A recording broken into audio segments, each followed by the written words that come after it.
It was supposed to be a celebration, but I should have known better.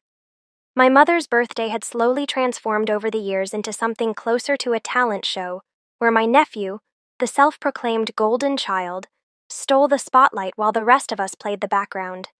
His name is Jordan, 14 years old, smug beyond his years, and treated like the second coming of Einstein because he once solved a Rubik's Cube in under 2 minutes. I usually stayed on the sidelines at these gatherings, brought a thoughtful gift, smiled politely, and left before the real drama could begin. But this year, something felt different even before I arrived. My mother, Eleanor, called me 2 weeks prior. She said, "Clara, it would mean the world if you came. Jordan has been asking about you." That alone should have raised alarms. Jordan never asked about me unless he wanted something. The last time he buttered me up, he ended up with a brand new gaming headset courtesy of my credit card. And just months ago, I'd overheard him telling his friends that I was a failed mom who couldn't even keep a family together.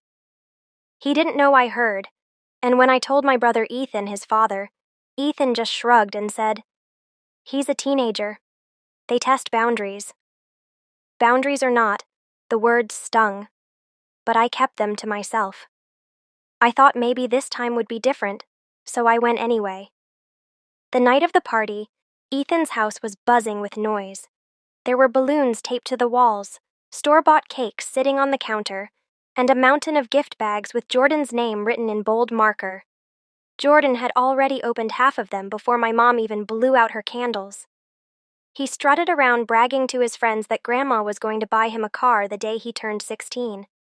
My mother laughed like it was the funniest thing she'd ever heard. I walked in unnoticed, carrying a velvet box that held a necklace I'd picked for Mom. No one turned.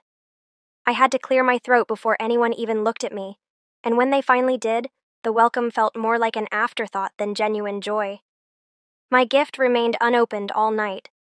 Mom was too busy retelling Jordan's teacher's compliments about his genius IQ. Nobody asked me how my business was doing. Nobody mentioned the fundraiser I had organized just 2 weeks earlier that raised thousands for a local shelter. I was just furniture in their carefully staged play. I sat at the table between two strangers, one of whom accidentally took my fork and never apologized.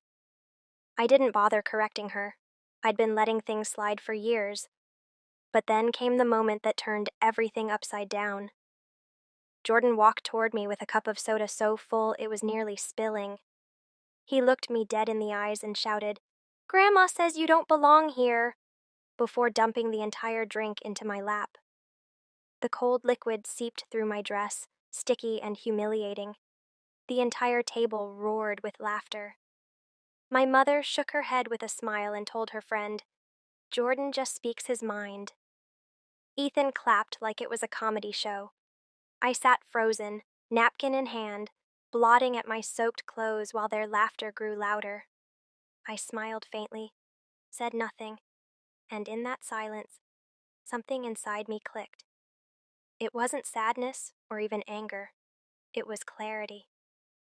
I finally understood that I was not family to them.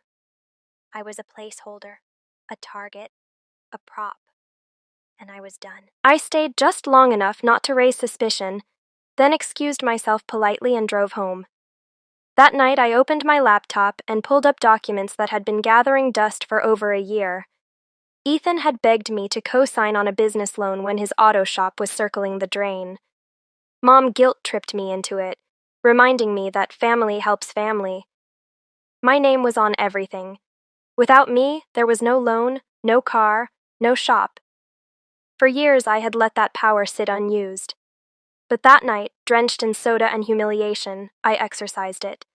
I withdrew my name. I froze the account. I shut off every line of credit tied to me. Ethan wouldn't know until the bank called in the morning. And when they did, the shiny SUV parked in his driveway, purchased just months earlier, was repossessed before breakfast. At exactly 8 a.m., there was a furious knock at my door. When I opened it, Ethan stood there, panic written across his face.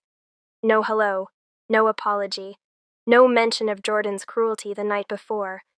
He shoved papers in my face, shouting that the bank had pulled the loan, the shop couldn't make rent, the credit cards were maxed out, and payroll was due. He demanded I fix it. I leaned against the doorway, arms crossed, and listened.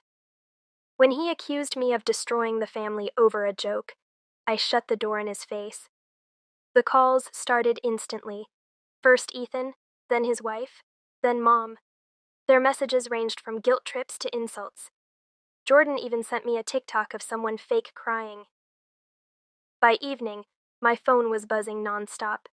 I ignored every single one. But retaliation came fast. That night, when I left my store after closing, I found my car vandalized. Deep scratches carved down both sides. The mirror smashed, the back window shattered. I walked back inside, pulled up the security footage, and there he was. Jordan, hoodie up, grinning into his friend's phone as he spray painted "Loser Aunt" across my car. He even posed like it was a music video before smashing a flower pot for good measure. I didn't cry. I didn't scream.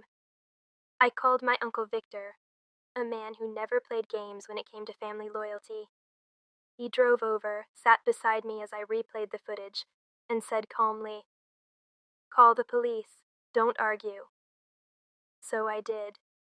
The officer who arrived said it wasn't Jordan's first incident. There had been other complaints, property damage at school, graffiti in the neighborhood, but they'd always been brushed under the rug. Not this time. Charges were filed: vandalism, trespassing, property damage. Ethan showed up again the next morning, pacing outside my apartment like a caged animal.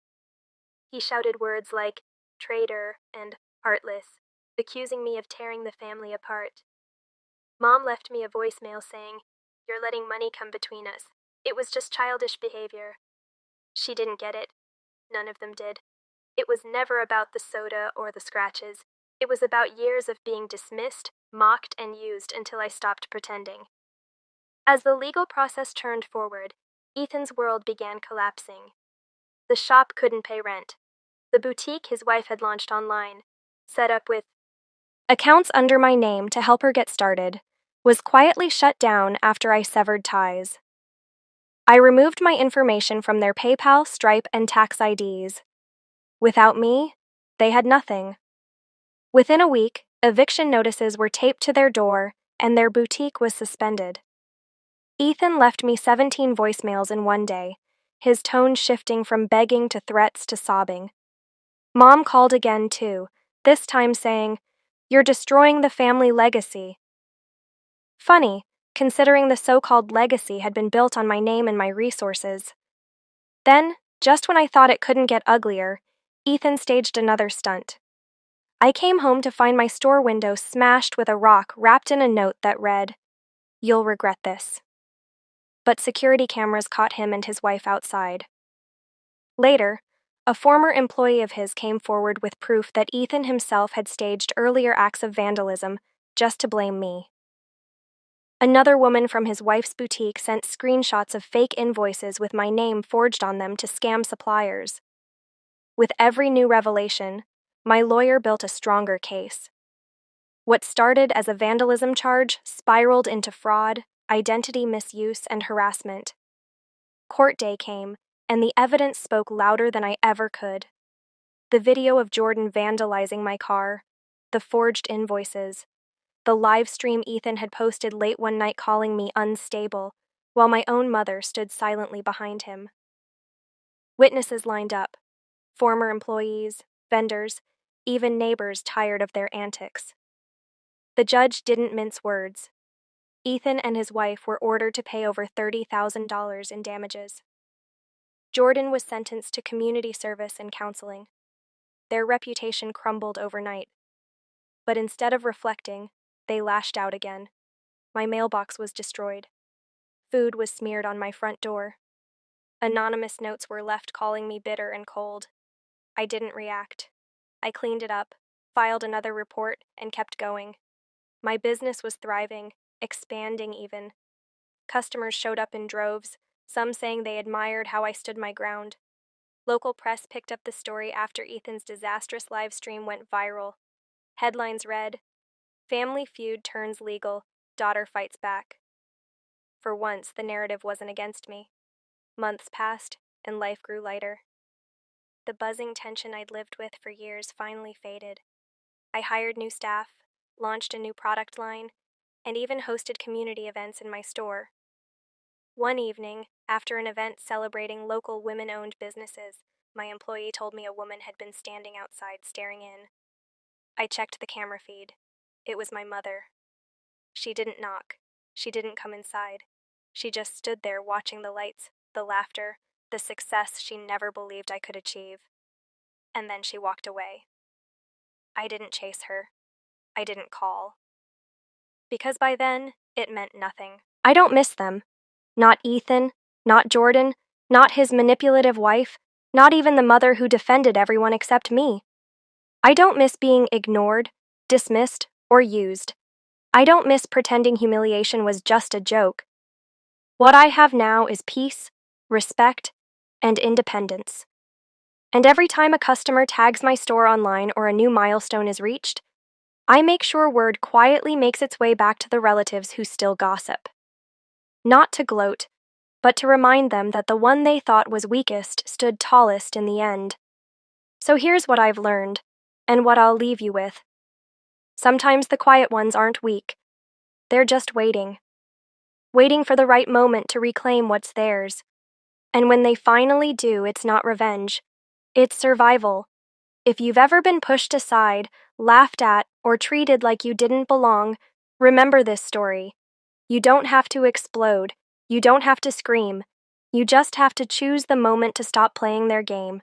And if you've stayed with me through this story, let me ask you one thing. Have you ever been treated like you didn't belong in your own family? Share your story in the comments.